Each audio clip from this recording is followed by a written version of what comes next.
Hey there, how's it going? Going great. How are you doing? Good, good. Well, I just wanted to take a second to catch up with you. You were in our inaugural class of marketing legends in 2017. What's just been going on in your world since then? It's been a fun world since then. I think back when I was at the awards in 2017, our company Ahology was continuing to grow really quickly. Startup here in Cincinnati that we originally created back in 2012, and I got to bring my whole team out to the event. In that time, coming up on, oh my gosh, almost 3 years since then, we about a year and a half ago sold our business to a large public company called Quotient. Ended up being a $50 million deal, and really great outcome for all of our employees, investors, and I think the whole city of Cincinnati who supported us through the whole journey. And so now Ahology is officially part of Quotient and helping it hit new heights.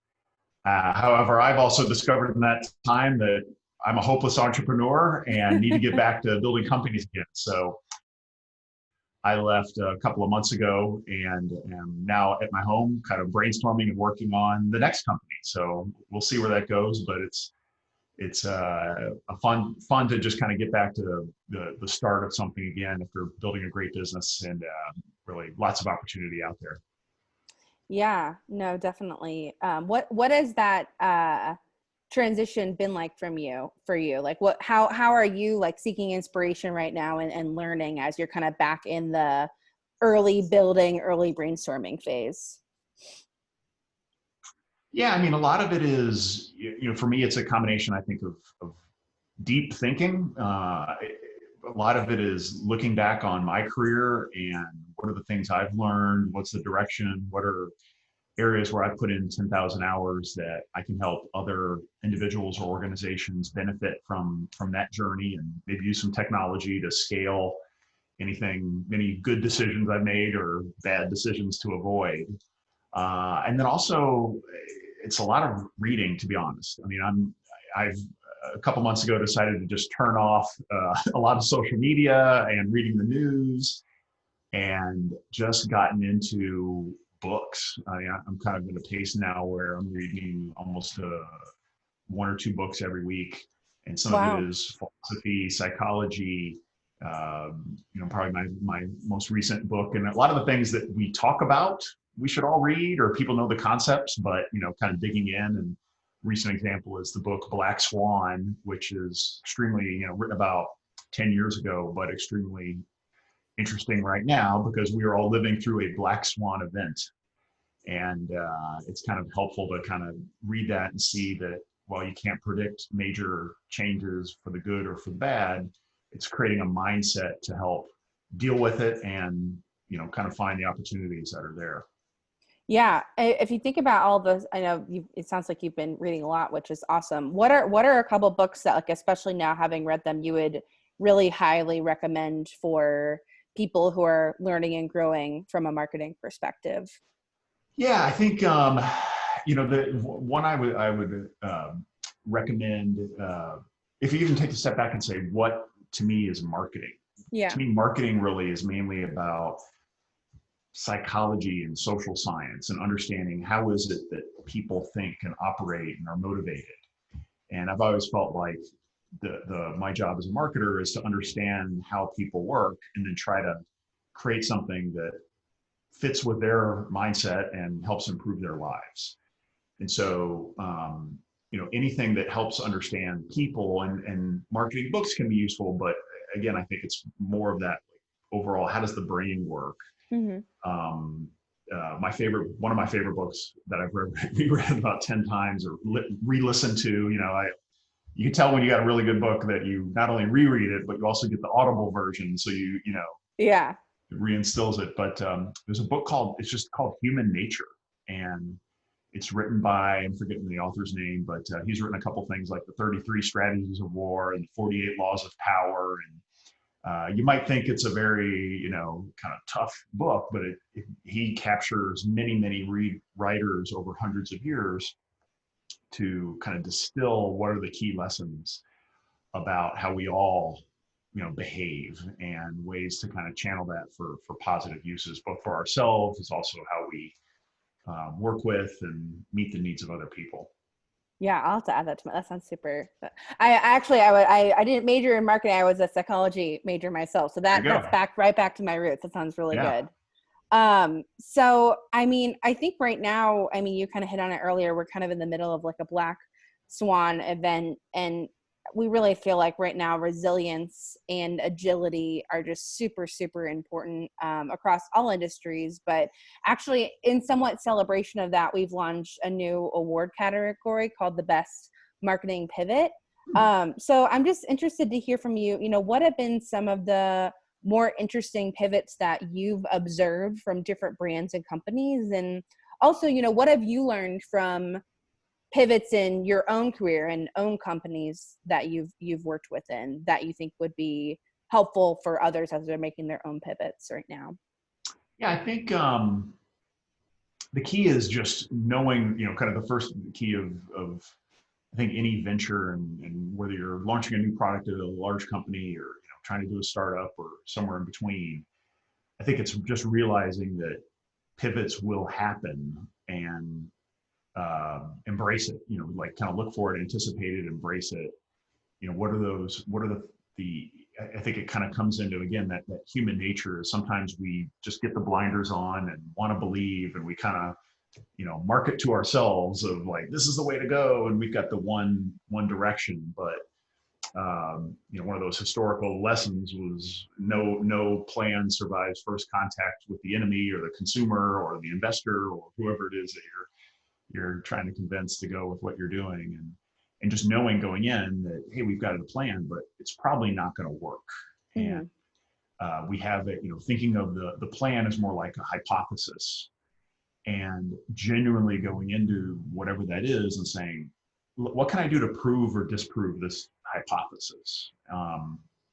Again, often you hear about the big pivots of Airbnb started with cereal. There's the company that started with car sharing and then turned into a social media platform. I think there's some interesting ones going on in social media right now where TikTok, started off as Musically, as people doing videos, and now expanding and kind of the next big thing. For me, in our company, it was a big pivot. Originally, we started off thinking we were going to be a Pinterest marketing software. And then, we had a moment of realization a couple years into that journey that we can't do that anymore. It's not going to work. And ended up pivoting to influencer marketing. And that was really the key to our success. Again, I think that's where the best companies and leaders are out there. You don't do that suddenly, but you kind of always have some fear. I think that there's, as much as possible, you have to, what I've heard, I think it was Microsoft, that, a key to their culture is having productive paranoia. And that helped Bill Gates and Microsoft get through the rise of the internet and into mobile. And if you look at that company and its DNA, or even Facebook, the acquisitions that it's made around Instagram and WeChat, even those incredibly strong businesses kind of go to, well, how do we almost beat ourselves or create the next new product or buy the next new product that's going to get big so that we don't, get overtaken. Mm-hmm. And that productive paranoia is like a little bit of you, no matter, even when success is great, it's that voice that goes, well, wait, are we just getting lucky here? Does this just happen to be, the market's doing really well, or, the success that can rise so quickly can just as quickly go away. And that little bit of productive paranoia, not being too overconfident, which goes back to human nature stuff. Yeah. That's, I think, how you can get through it. Mm-hmm. I think for folks today, whatever your career is, whether you're students kind of coming in, or currently in a company, it's thinking that like, what could go wrong here, and then how do I personally get ahead of that? Whether it's driving your company in a different direction, or being able to maybe jump, as one, you're in the river and one stone is going away, how can you jump on the next one quickly? Always having those like backup plans ready to go. Mm-hmm. And again, sometimes the backup plan is, hey, we're growing well, but we could grow even faster. if we were Mm-hmm. over here.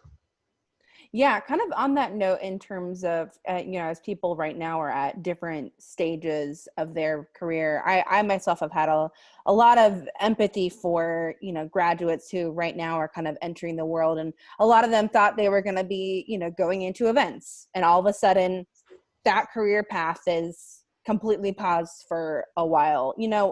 I've been getting a lot of questions as it relates to, what skills are going to be most important, like how should they be building their just experiences to keep growing? What are your thoughts on, what should students and right now current grads be thinking about and learning as they're kind of trying to navigate this, new normal from a job standpoint?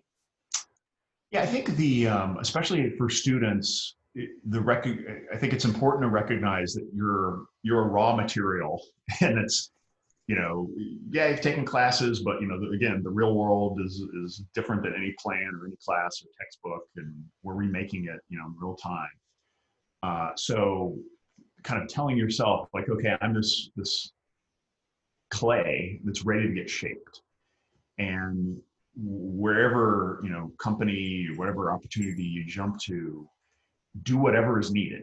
It's like, don't expect, I mean, the days of we have a training class and you do this and you check this box and this box, like that's over. Mm-hmm. What companies are looking for now is that raw material who can just say, oh, this is what it is, I'm going to take it and run with it, you can trust me. Mm-hmm. And that trust word, I think, is one of the things that has become more and more important as we go. When people are, whether it's being able to deal with craziness that happens with coronavirus, or just longer term things with probably people working from home more or remote, we're going to have to trust each other a lot more. And so, the main thing I would be trying to establish out of school is people trust me, and they're going to give me opportunities because they know I'm going to be responsible.